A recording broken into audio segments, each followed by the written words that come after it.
सब कुछ एक लैब से शुरू हुआ, जहां एक स्टीच्ड कॉर्प्स एक्सपेरिमेंट टेबल के ऊपर लटका हुआ था। जैसे ही सेकंड पावर सोर्स कनेक्ट किया गया, कमरे में मौजूद सब लोग अपनी सांस रोककर खड़े हो गए। तभी वो बॉडी हल्की सी हिली। जो हाथ बिल्कुल बेजान होने चाहिए थे, वो अचानक ऊपर उठ गए और उसकी छाती ऐसे उठने गिरने लगी जैसे कोई जिंदा इंसान सांस ले रहा हो। पूरा कमरा शॉक में था, लेकिन जज ने सब रोक दिया। बोला, ये बस एक ट्रिक है, धोखा है। विक्टर ने बहस नहीं की। उसने पास रखा एक छोटा सा बॉल उठाया और कॉर्प्स की तरफ उछाल दिया। सबकी आंखें फटी रह गईं। जब उस बॉडी ने बॉल को बिल्कुल स्मूथली पकड़ लिया, जैसे कोई नॉर्मल इंसान पकड़ता है, विक्टर बोला, ये एक कंप्लीट कोऑर्डिनेटेड बॉडी है।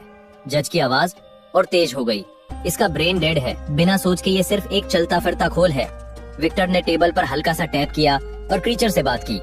सबकी हैरानी तब और बढ़ गई जब उसने समझकर बॉल वापस विक्टर की तरफ फेंक दिया। भीड़ में फुसफुसाहट से लेकर शोर तक मच गया। जज चिल्लाया कि विक्टर ईश्वर की मर्यादा तोड़ रहा है। लाइफ भगवान का गिफ्ट है। विक्टर ने लाइफ ही फ्यूचर है। ऑडियंस में बैठा एक टर्मिनली इल आदमी, हॉलैंड, ये सब बड़ी गौर से देख रहा था और उसके दिमाग में एक खतरनाक लेकिन बोल्ड आइडिया आकार ले रहा था। बाद में वो विक्टर के पास आया, उसके दूर के भाई विलियम का लेटर लेकर। विलियम की फियांसी एलिजाबेथ असल में हॉलैंड की नीस थी, इसलिए बातचीत अचानक थोड़ी पर्सनल लगने लगी। हॉलैंड ने बताया कि उसने विक्टर का आर्टिकल द लैंसेट में पढ़ा था, जिसमें उसने एक नया बॉडी असेंबल करके उसमें लाइफ देने की बात लिखी थी, और आज की डेमोन्स्ट्रेशन ने साबित कर दिया कि ये सच में पॉसिबल हो सकता है। उसने विक्टर को अपने घर बुलाया, जहां उसने कुछ ऐसा दिखाया जिसने विक्टर को चुप कर दिया। एक पूरा ह्यूमन लिम्फेटिक सिस्टम बहुत ही सफाई से निकाला गया। एक विशाल लकड़ी के बोर्ड पर माउंटेड हर वेसल और नर्व बिल्कुल साफ साफ दिखाई दे रहे थे, जैसे किसी बड़े मेडिकल कॉलेज की रेयर डिस्प्ले हो।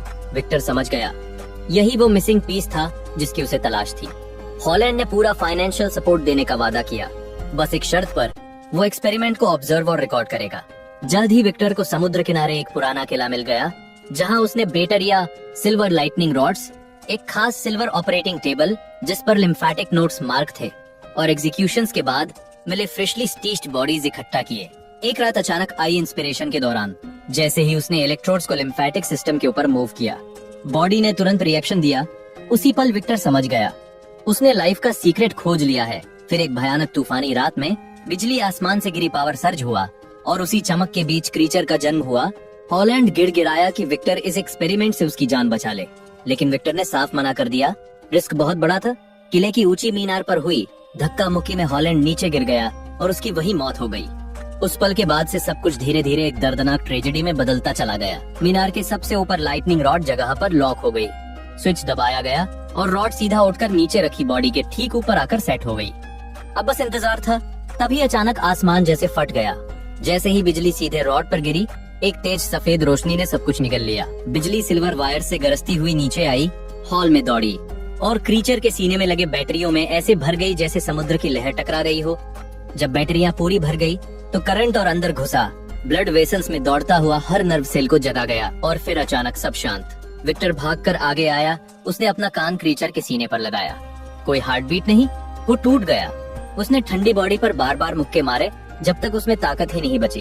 थका हुआ, बिखरा हुआ, वो अपने बिस्तर पर गिर पड़ा और गहरी नींद में चला गया, सपना देखते हुए कि उसके बचपन का एंजल फिर से जिंदा हो गया है। जब उसकी आंख खुली, उसके बिस्तर के पास एक साया खड़ा था।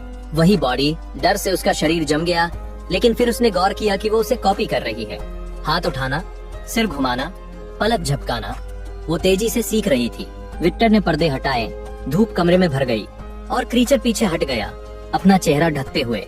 विक्टर ने धीरे से कहा, डरो मत, ये सूरज है, ये तुम्हें एनर्जी देता है। और बस उसी पल विक्टर का मॉन्स्टर सच में जन्म ले चुका था। उसने उसे अपना नाम सिखाया, विक्टर, और वही पहला वर्ड बना जो क्रीचर ने बोला। उसकी पूरी दुनिया का सबसे अहम सिंबल, अपने क्रिएटर से जुड़ी इकलौती डोर। विक्टर जोश में उसे और वर्ड सिखाने लगा, जैसे कोई कलाकार अपनी मास्टरपीस को जिंदा होते देख रहा हो। हालांकि सेफ्टी के लिए उसने उसके हाथों में हैंडक्स भी लगाए रखे। हर चीज क्रीचर के लिए नई थी, लेकिन बेसमेंट से बाहर निकलते हुए विक्टर के मन में अजीब खालीपन था। वो सफल हो गया था, लेकिन अब आगे क्या? हफ्ते बीत गए, क्रीचर और मजबूत होता गया और विक्टर को लगा कि उसके पास सिखाने के लिए वर्ड्स कम पड़ रहे हैं। जब उसने उसे शीशे में उसका रिफ्लेक्शन दिखाया तो उसने पहली बार अपना स्टीच्ड बदसूरत चेहरा देखा। तभी दरवाजे पर दस्तक हुई। विक्टर के दिल में घबराहट और एक्साइटमेंट दोनों थे। वो अपनी सफलता दिखाना चाहता था, लेकिन बाहर एलिजाबेथ खड़ी थी अपने अंकल हॉलैंड के बारे में पूछती हुई। ऊपर विलियम को बातों में उलझाकर एलिजाबेथ नीचे बेसमेंट तक पहुंच गई और उसने क्रीचर को देख लिया। उनकी नजरें मिली, न डर न घिन, बस कुछ अजीब और तुरंत सा कनेक्शन, जैसे पहली नजर का प्यार। क्रीचर खुद ब खुद उसकी तरफ खींच गया। एलिजाबेथ ने कहा उसे जंजीरों में नहीं बांधना चाहिए, और उसी रात वो एक लेंटर्न लेकर वापस आई। अपनी क्यूरियोसिटी रोक नहीं पाई। क्रीचर ने दूसरा वर्ड सीखा। विक्टर बेचैन और जलन से भर गया। उसने जंजीरें और कस दी और उसे मॉन्स्टर कहकर चढ़ाया। गुस्से और दर्द में क्रीचर ने लोहे की छड़ मोड़ दी और बार बार विक्टर का नाम चिल्लाने लगा। डरा हुआ विक्टर ने एलिजाबेथ को दूर भेज दिया और पूरे किले में फ्यूल फैला दिया। उसने कहा कुछ अच्छा बोलो, शायद मैं तुम्हें जिंदा छोड़ दूं। लेकिन क्रीचर ने बस एक ऐसा नाम फुसफुसाया जिसे विक्टर सुनना नहीं चाहता था।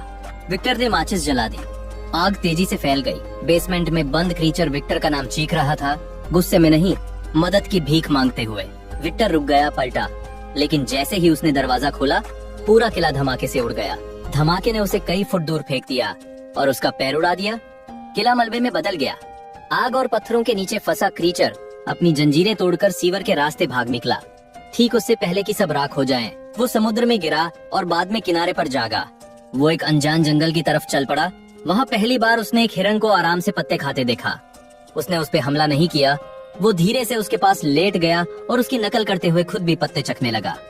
हिरण ने उसे बिना डर के देखा। इस दुनिया में पहली बार उसे शांति महसूस हुई। लेकिन तभी गोली की आवाज ने सब तोड़ दिया। दो आदमी उसकी तरफ बंदूक ताने खड़े थे, उसके चेहरे से डरे हुए। गोलियां उसे लगीं और वो जंगल में भाग गया। समझ नहीं पा रहा था कि पत्ते खाना गुनाह है, कैसे हो गया। बाद में ठंड और बारिश में भीगा हुआ वो एक छोड़े हुए घर में छिप गया। सुबह जब उसकी आंख खुली, उसने वही शिकारी बाहर देखे और उनके साथ एक सफेद बालों वाला ब्लाइंड बूढ़ा आदमी जो अपनी छोटी पोती के साथ प्यार से खेल रहा था। तस्वीरों के जरिए उसे दुनिया समझा रहा था। क्रीचर चुपचाप सुनता रहा, सीखता रहा और उसके दिल में एक उम्मीद जगी, शायद वो भी कभी ऐसे किसी फैमिली का हिस्सा बन सकता है। शायद उसे भी कभी काइंडनेस मिल सके। अगली सुबह जब परिवार उठा तो दरवाजे के बाहर सलीके से जमा की हुई लकड़ियों का इतना बड़ा ढेर पड़ा था कि पूरी सर्दी निकल जाए। बूढ़े आदमी ने हैरानी से मुस्कुराकर कहा, लगता है कोई जंगल का देवता हमारी मदद कर रहा है। दूर छिपकर मॉन्स्टर उनके खुश चेहरे देख रहा था और उसके अंदर कुछ नया सा उभरा। तो किसी की मदद करने से ऐसा फील होता है। उसके बाद हर रात वो चुपके चुपके उनके लिए काम करने लगा, यहाँ तक कि अपनी जबरदस्त ताकत से किसानों के लिए एक बड़ा नया खलिहान बना दिया और उनकी जमीन भी बढ़ा दी। परिवार दिल से उस फॉरेस्ट स्पिरिट का शुक्रिया अदा करता रहा। लेकिन ये सुकून ज्यादा दिन नहीं चला। एक दिन भूखे भेड़ियों का झुंड उनकी भेड़ों पर टूट पड़ा। किसानों ने अपनी बंदूकों से मुकाबला किया। गोलियों की आवाज खेतों में गूंजती रही जब तक भेड़िए भाग नहीं गए। ये हिंसा देखकर मॉन्स्टर कांप उठा। उसे अपना शिकार होना याद आ गया और पुराना डर वापस लौट आया। भारी नुकसान के बाद परिवार ने बाकी भेड़ों को दूर के बाजार में बेचने का फैसला किया, बूढ़े आदमी को घर पर अकेला छोड़कर। आखिर मॉन्स्टर को पास आने का मौका मिला। सच तो ये था कि ब्लाइंड बूढ़ा पहले ही उसकी मौजूदगी महसूस कर चुका था। आंखें ना होने से उसके बाकी एहसास और तेज हो गए थे। उसने हाथ बढ़ाकर धीरे से मॉन्स्टर का चेहरा छुआ, जैसे उसके अंदर छिपे डर को पड़ रहा हो। मॉन्स्टर ने हल्की सी आवाज निकाली। बूढ़ा मुस्कुराया, मैं तुम्हारी अच्छाई महसूस कर सकता हूँ। उसी दिन से दोनों दोस्त बन गए। बूढ़ा उसे कहानियाँ सुनाता, नए वर्ड सिखाता और दुनिया की खूबसूरती के बारे में बताता। पहली बार मॉन्स्टर को जिंदा होने का फील हुआ, लेकिन समय के साथ उसके मन में सवाल उठने लगे। वो कौन है, क्यों बना है? बूढ़े के नरम सवालों ने उसकी यादें जगाईं और वो जले हुए केसल के खंडहरों तक लौट गया।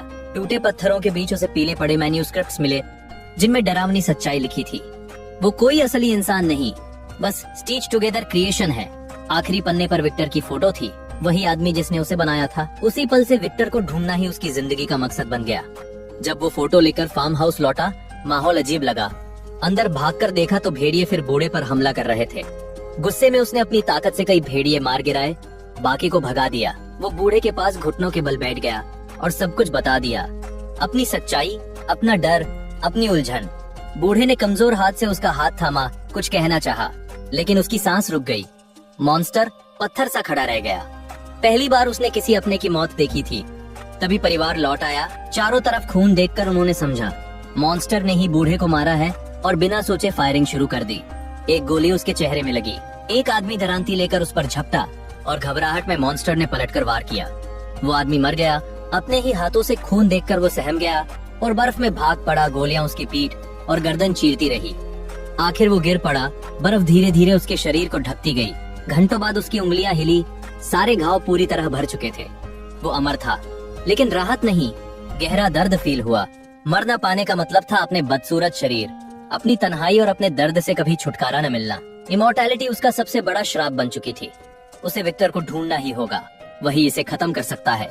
उधर विक्टर भी बचपन वाले एंजल के उसी डरावने सपने से परेशान था। हर बार अपनी आर्टिफिशियल लेक के दर्द के साथ जागता। विलियम और एलिजाबेथ की शादी पास थी और विलियम ने प्यार से उसे आने की याद दिलाई। कभी उन्होंने उसकी जान बचाई थी और विक्टर सच में चाहता था कि उसका भाई खुश रहे। अपनी छड़ी के सहारे वो एलिजाबेथ के कमरे तक गया, सब कुछ के लिए माफी मांगना चाहता था, लेकिन उसने सख्ती से मना कर दिया। जैसे ही वो मुड़ा, पास के पर्दे हल्के से हिले। उसने दरवाजा बंद किया और खाली कमरे में बोल पड़ा। अंधेरे से मॉन्स्टर बाहर आया।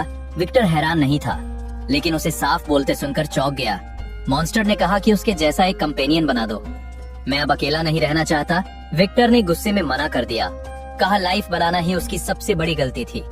मॉन्स्टर की आंखें सख्त हो गई। उसने विक्टर को उठाकर कमरे में फेंक दिया। धमाके की आवाज सुनकर एलिजाबेथ दौड़ती हुई आई। जैसे ही उसकी नजर मॉन्स्टर से मिली, वक्त थम सा गया। दोनों ऐसे गले मिले जैसे बरसों से बिछड़े हो। विक्टर लड़खड़ाते हुए उठा, बंदूक उठाई और शादी के मेहमान भी अंदर आ गए। विलियम और कुछ लोग मॉन्स्टर को पकड़ने की कोशिश करने लगे, लेकिन उसने सबको आसानी से हटा दिया। दुख से भरा मॉन्स्टर एलिजाबेथ को अपनी बाहों में उठाकर धीरे धीरे बाहर चला गया। सब लोग सदमे में देखते रह गए। विक्टर भागकर विलियम के पास गया। तभी उसे एहसास हुआ कि उसका भाई मर रहा है। उसने शॉटगन उठाई और खून के निशानों का पीछा करते हुए बर्फ में आगे बढ़ गया। विक्टर ने एलिजाबेथ को एक चट्टान पर चुपचाप पड़ा हुआ पाया। उसकी सांसें थम चुकी थी। उसी पल पीछे से मॉन्स्टर आया और उसे जमीन पर दबोच लिया ताकि वो हिल भी न सके। विक्टर गुस्से से दहाड़ा, हिम्मत है तो मार डाल मुझे। लेकिन मॉन्स्टर बस उसे देखता रहा, फिर मुड़कर धीरे धीरे चलता हुआ दूर जाने लगा। विक्टर किसी तरह उठ खड़ा हुआ और उसकी पीठ पर 2 गोलियां दाग दी। गोलियां लगी। मॉन्स्टर एक पल को लड़खड़ाया, लेकिन फिर आगे बढ़ता रहा, बर्फ पर खून की एक लंबी लकीर छोड़ते हुए। उसी दिन से विक्टर ने अपनी पूरी जिंदगी उसे खत्म करने में झोंक दी। वक्त के साथ उसे समझ आ गया कि आम गोलियां बेकार हैं, इसलिए उसने अपनी सारी दौलत सबसे खतरनाक एक्सप्लोसिव्स खरीदने में लगा दी। एक शाम जब वो बर्फ में अकेला डेरा डाले बैठा था, उसने दूर एक साया देखा। मॉन्स्टर खुद उसके पास आ गया था। विक्टर तंबू में छिपकर बंदूक ताने बैठा रहा। जैसे ही एक हाथ अंदर आया, उसने ट्रिगर दबा दिया। गोली मॉन्स्टर की हथेली चीरती हुई निकल गई, लेकिन कुछ ही सेकंड में क्रीचर ने उसे पकड़ लिया और बर्फ पर घसीटता हुआ बाहर ले गया। उसने विक्टर से एक्सप्लोसिव्स छीन लिए और बोला, माचिस दे दो, नहीं तो मैं तुम्हें दुनिया के आखिरी छोर तक पीछा करूंगा। विक्टर के हाथ कांप रहे थे, फिर भी उसने माचिस दे दी। मॉन्स्टर ने एक्सप्लोसिव्स जला दिए और वहीं खड़ा रहा जबकि विक्टर अपनी जान बचाकर भागा। धमाका हुआ, उसका शरीर काला पड़ गया, लेकिन वो जिंदा था। उसने महसूस किया कि जला हुआ मांस फिर से उग रहा है, हड्डियां अपनी जगह लौट रही है। मौत उसे छू भी नहीं सकती थी। उसने सिर आसमान की तरफ उठाकर एक लंबी टूटी हुई चीख निकाली, दर्द और गुस्से से भरी, जो जमी हुई धरती पर गूंज उठी। उस आवाज ने पास के एक जहाज के कैप्टन और उसके क्रू को खींच लिया। उन्होंने बर्फ में घायल पड़े विक्टर को पाया और जहाज पर उठा लाए। जैसे जैसे मॉन्स्टर की दहाड़ पास आती गई, क्रू ने बंदूकें तान दी। गोलियां उस पर लगी पर कोई असर नहीं। वो जहाज पर चढ़ाया, विक्टर का नाम चिल्लाते हुए। तभी एक क्रू मेंबर ने उसके सीने पर शॉटगन दाग दी और उसे पीछे धकेल दिया। कैप्टन ने उसके पैरों के नीचे की बर्फ तोड़ दी और मॉन्स्टर जमा देने वाले पानी में गिर गया। सबको लगा वो खत्म हो गया, लेकिन थोड़ी देर बाद एक साया फिर बर्फ पर चढ़ता दिखा और जहाज की तरफ बढ़ने लगा। केबिन के अंदर विक्टर ने कैप्टन को पूरी कहानी सुना दी। जब मॉन्स्टर फिर लौटा, विक्टर की आंखों में नफरत नहीं थी। मॉन्स्टर ने भी अपनी कहानी कही, जंगल की बूढ़े आदमी की अपनी तन्हाई की। विक्टर ने धीमे से कहा, मुझे माफ कर दो। मॉन्स्टर पास आया, सिर झुकाया और उसके माथे पर किस किया। विक्टर ने आंखें बंद की और हमेशा के लिए सो गया। क्रू की हैरान निगाहों के सामने मॉन्स्टर मुड़ा, जहाज के अगले सिरे पर गया और अपनी ताकत से उसे जमी हुई बर्फ की कैद से आजाद कर दिया। कैप्टन दूर जाते उस साए को देखता रहा और अपने आदमियों से बोला, खतरा टल गया, अब हम घर लौट सकते हैं। जमे हुए सुनसान मैदान में अकेला खड़ा मॉन्स्टर उगते सूरज को देख रहा था, जिसकी सुनहरी और धुंधली रोशनी उसके शरीर पर पड़ रही थी। उसने उस नए सूरज को देखा और उसकी आंख से एक अकेला आंसू चुपचाप बह निकला।